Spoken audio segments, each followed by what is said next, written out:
I never thought there'd come a day when I'd have to take my parents to court, but it all started with a seemingly harmless email. You owe $182,700.00.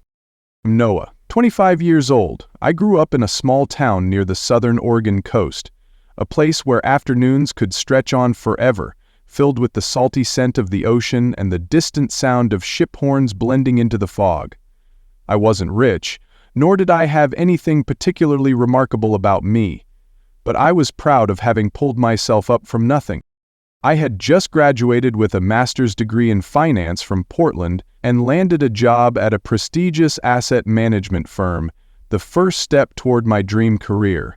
Everything seemed to be falling into place. I thought, finally, after years of hard work, I was starting to taste success. Until that fateful day.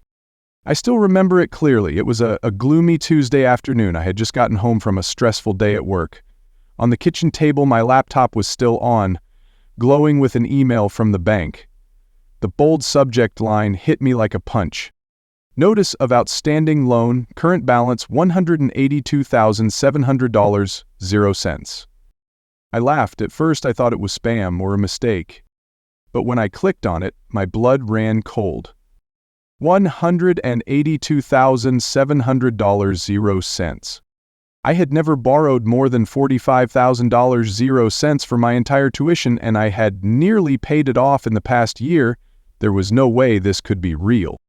I scanned every line of the email, every number, every electronic signature. It all had my information, my name, my social security number, my bank account. A wave of panic surged through me like a tsunami. With trembling hands, I called my mom. "Hello? It's Mom." Her voice was as gentle as ever, as if nothing was wrong. I got straight to the point. "I just got an email saying I owe $182,000.00. Do you know anything about this?" There was a pause I'll never forget. My mom sighed. Then she said, "Oh, that's probably from the loan we took out in your name for college, but it's probably just a bank error. Don't worry." I didn't believe her. I was old enough to know that her evasive tone was never a good sign. I pressed her to tell me the truth. At first she dodged, but then she blurted out, "Your dad and I used your name to borrow some extra money to help Levi. Levi, my 23-year-old brother, the drifter who dreamed of becoming a rapper in Los Angeles, who never held a steady job, who couldn't even pay his own phone bill." I remember standing frozen in my kitchen. It felt like the whole world was pulling away, leaving me trapped in a bottomless pit. "How much?" I asked again, my voice hoarse. Levi needed about $90,000.00 for his album, to rent a studio, buy equipment, hire PR, and we thought it was an investment in his future. Not for me, not for my tuition, not for my career, but for a pipe dream, a gamble placed on my shoulders without ever asking my permission. I don't remember how I drove to my parents' house that afternoon. All I recall is the rain falling, the windshield blurred, and me banging on their door like a man on the verge of losing it. Mom opened the door. Dad was sitting on the couch, his face somber. "I just want to hear one thing," I said, almost shouting. "What?" No one answered. No one dared look me in the eye. $90,000? For Levi? While I ate instant noodles for 2 years in college to save money? Finally, my dad spoke. "You had scholarships, you had potential. Levi didn't. He needed help. We just took an opportunity." I let out a bitter laugh. Took an opportunity? Or took advantage of me? The air in the house felt thick, as if the whole place was holding its breath. I turned to Mom. "Did you know I'd have to pay that money back? They used my name, my social security number, my bank account. How could you think this was okay?" My mom's eyes welled up, but I no longer felt any sympathy. "I thought you wouldn't find out," she said through tears. "I'm sorry. I just wanted both of you to have a chance." I clenched my fists. "Not a chance, Mom. Blood debt. I've bled myself dry to get this sliver of peace, and you've dragged me back to hell." That night, Levi came home late, as usual, AirPods in his ears, wearing an off-white hoodie, his phone covered in "No Sleep Studio" stickers. I was waiting for him in the kitchen, the yellow light casting shadows on my cold, exhausted face. "We need to talk," I said, my voice eerily calm. Levi yanked out his AirPods, frowning. "What's up, bro?" "I owe the bank $182,000, 0 cents. 90,000 of it is because of you." He blinked a few times. I thought Mom and Dad used their own money." I threw a copy of the loan documents on the table. My name was on it, my signature, from when I was 18, clueless about finance. "No, it's my name. And you've been living off my blood money, for an album no one's heard, for club nights you don't even remember." Levi looked down, but he didn't apologize. "I didn't know, but it's done now, the money's spent. I didn't force them to give it to me." That hit me like a knife. You didn't force them, but you didn't say no, and now you're sitting here acting like it's got nothing to do with you. I stood up, emphasizing every word. "I'm not paying for it, not a single cent. If this family doesn't pay it back, I'll sue. Everyone, including you." Levi's eyes widened. "You're going to sue our own parents? Sue the family?" "No, I'm not suing the family. I'm suing the people who ruined my life." I couldn't sleep that night. I lay on the couch in my apartment, staring at the ceiling, my mind swirling with a million questions. How could I keep my job with a debt of nearly $200,000, 0 cents hanging over me? How could I trust anyone when my own parents had set a trap for me all these years? I needed a way forward. I needed an ally. The next morning I went to the office of Jennifer Collins, a lawyer recommended by an old professor. Jennifer wasn't much older than me, but her eyes were sharp, as if she'd already read everything I was carrying from the moment I walked in. I laid it all out on the table. Every document, the email, bank statements, the loan contract signed in my name, dated August 2016, right when I started my freshman year of college. Jennifer frowned. "Do you remember signing this?" I shook my head. Mom gave me a stack of papers back then, said it was for tuition assistance. I didn't understand anything and I trusted them. She sighed, flipping through the pages. "They didn't just borrow money, they used your bank information, forged your signature in at least 2 loan restructurings. This is financial fraud, Noah." I gritted my teeth. I knew, but hearing it from someone else still felt like a punch to the chest. "We can file a lawsuit," Jennifer said, "but be prepared, you'll be suing your own parents. Cases like this, they drag the whole family into the open." I nodded. "I know, and I'm ready. They chose money over me a long time ago." On my way home, I stopped by a small park where I used to play basketball as a kid. The wind was strong, and the November cold stung my heart more than my skin. I watched kids playing, and suddenly I remembered Levi as a child, cheeky, mischievous, pampered like a prince. And me? I was the silent shadow beside him, the kid who got good grades but never got praised, the one always told to sacrifice a little for your brother, give Levi the better share, don't be selfish. I used to think, they do this because they love me in a different way.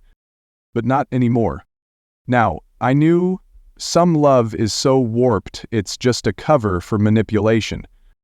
That night I got a text from my mom. "Noah, I know you're angry, but a lawsuit won't solve anything. Give us time. Don't tear this family apart." I stared at the message for a long time.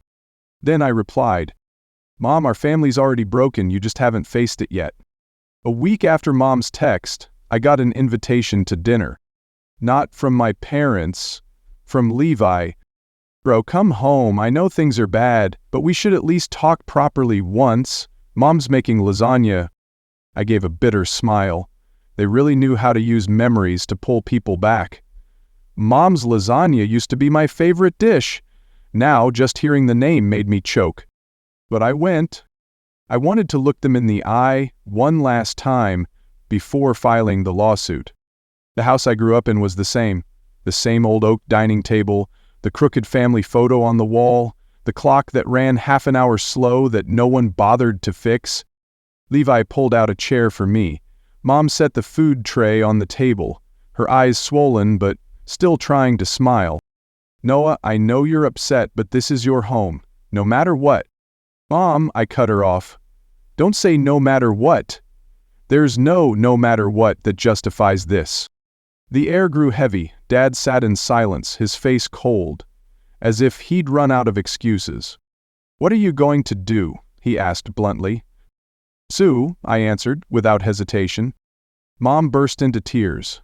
Levi stayed quiet. Dad clenched his fists.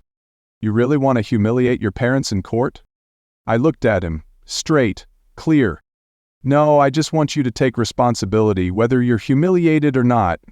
That's your choice. We raised you for over 20 years, and now you can't even handle a little sacrifice?" His words twisted in my chest like a knife. "No, Dad. My whole life I've been the one making sacrifices. I just stopped." That night, I went home, my mind reeling, but my hands were steady. I started drafting the lawsuit. Jennifer helped me finalize the paperwork, and a week later the lawsuit was filed. Officially, I didn't notify them. I didn't need to warn them anymore. They knew, and if they didn't, they'd find out soon enough. 2 days later, I got a call from Levi. "Bro, I'm getting hounded by creditors. They're threatening to post a video exposing me if I don't pay for the studio time. Can you—" I laughed coldly. "No, I've carried you my whole life. This time, stand on your own." Levi cursed and hung up. That was the last time I heard his voice. That night, Dad texted me. "What more do you want, Noah? You want to destroy this family completely?" I looked at the message, then replied, "Family? I've lived in a family for 25 years and always felt like a tenant." The first day in court was a morning so cold you could see your breath dissolve in the air. I wore a suit, not to look good or successful, but to remind myself, I'm no longer the son who always gave in. I'm someone fighting for my right to live, at all costs. Jennifer gave my shoulder a gentle squeeze as we walked into Marion County Courthouse. On the other side, Mom wore a gray knit hat, her face pale. Dad didn't look at me once. Levi was absent, as usual. The hearing began. My lawyer presented every piece of evidence: the loan contract, signed when I didn't know better, the fraudulent documents, the misuse of the loan funds, all laid out clearly, meticulously, cold as black ink on white paper. Mom sobbed. Their lawyer tried to defend them with a trembling voice, citing family bonds, trust between parents and children, no ill intent. Jennifer stood up and said one sentence. "Love isn't a license to break the law, and family can't be a tool to manipulate and ruin someone's life." The courtroom fell silent. I clenched my fists, my heart hardened. After nearly 2 months of investigation and arguments, the court issued its ruling. My parents were ordered to repay the full $90,000 0 misused loan, plus $6 0 in legal fees. They were given 60 months to pay in installments. If they missed 3 payments, their assets would be seized. Jennifer said I could appeal to demand additional compensation for damages or interest, but I shook my head. I don't need money. I just need them to know I stood up, and I won't bow again. 2 weeks later, I received a handwritten letter from Mom. Her handwriting was the same as always, careful even, trembling slightly at the end of each line. "I'm sorry, Noah. I have nothing left to say but those 2 words. I hope one day you'll forgive me, not because I deserve it, but because you deserve to be at peace." I didn't reply. I put the letter in the bottom drawer, locked it, and never opened it again. I moved to Seattle, started a new job, a small apartment, lots of light, mornings brewing coffee alone, and for the first time in a long while, my heart felt calm. Some nights I still lie in bed, thinking of childhood, when Levi and I rode bikes around the neighborhood, laughing without a care. But those memories are like an old film reel, beautiful, but no longer alive. I'm no longer the sacrificing son. And me. And I'm free.